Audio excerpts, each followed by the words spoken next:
Good afternoon, I'm KHOU 11 meteorologist Chris Ramirez. We are still tracking Hurricane Beryl. It's showing some signs of weakening at last check. It has winds at 110 miles an hour, moving west-northwest at 20 miles an hour as a Category 2 hurricane as it's nearing the Yucatan Peninsula.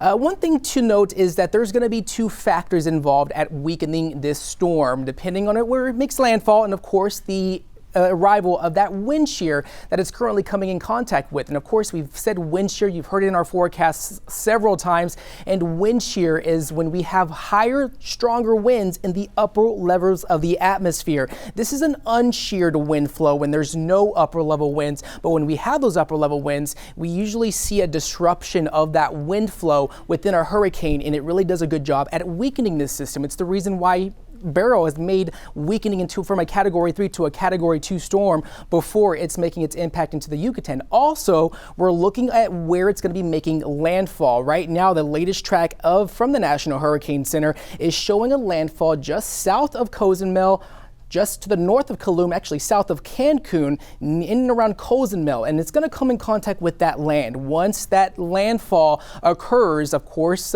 warm waters fuel hurricanes. It's going to be cut off from that fuel source, still tracking across the Yucatan Peninsula, and then once it reemerges on the other side of the Yucatan Peninsula, that's when we could see some possible strengthening with this storm. Of course, there's always some degree of uncertainty with the forecast track, but we are pretty good. We've been pretty consistent on the latest track within the past several days. And of course, once it comes in contact with open water, once again, we're going to see that brief strengthening, especially right before it makes landfall, somewhere between South Padre Island, Brownsville, the Rio Grande Valley, and North Mexico. And we're also waiting on the reemergence of the storm once it enters back in water, because right now you're able to see a very wide track that does include portions of southeast Texas. And that's because there is some uncertainty with the storm. We're waiting for that key moment once it reemerges over the Gulf of Mexico, Bay of Campeche. And once that happens, we'll get a better understanding of where the storm might be headed, whether it's north or south of the U.S.-Mexico border. So that's why you're seeing a wide track. And then once we get closer towards that reemergence,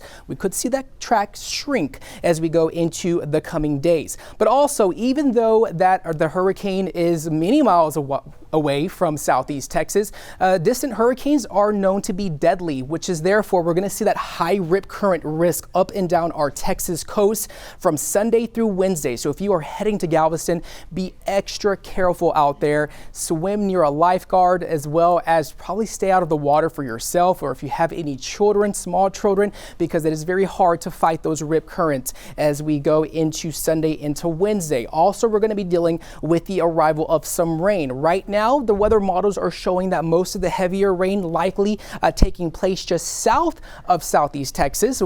But you can see close to 5 to 7 inches of some accumulated rainfall, at least starting on Sunday and lasting through Wednesday. So the rainfall, the high rip current risk, also we could be dealing with some beach erosion, and beach erosion happens when that water recedes. It usually creates some drop-offs along our coastal beaches, and that could give some property damage for those structures that are up and down the area beaches. So be extra careful, even though that we could see a landfall many miles away from southeast Texas, many miles away from Galveston, but we are tracking the rain chance as well as that high rip current risk in the coming days as we prepare for the impacts of Beryl as it makes that landfall at some point on Sunday into Monday.